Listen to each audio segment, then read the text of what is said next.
It's quite common to witness heaven and hell in Christian imagery. This is a Last Judgment wall by Michelangelo in the Sistine Chapel.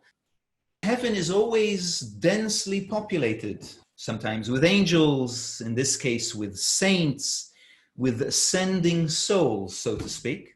And so is hell, with the opposite, with demons, devils, serpents, and fallen souls.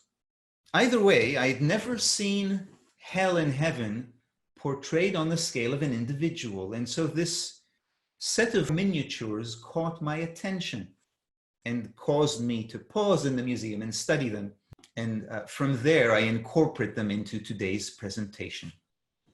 The connection between hell and negativity is quite obvious.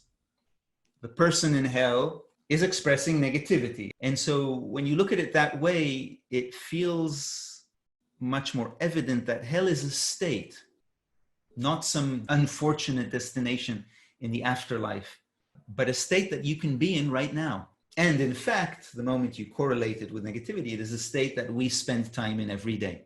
I asked each of you to single out one such negative emotion that is very common, very widespread in your internal world, that if you could minimize it or control it, would be transformative in your inner landscape.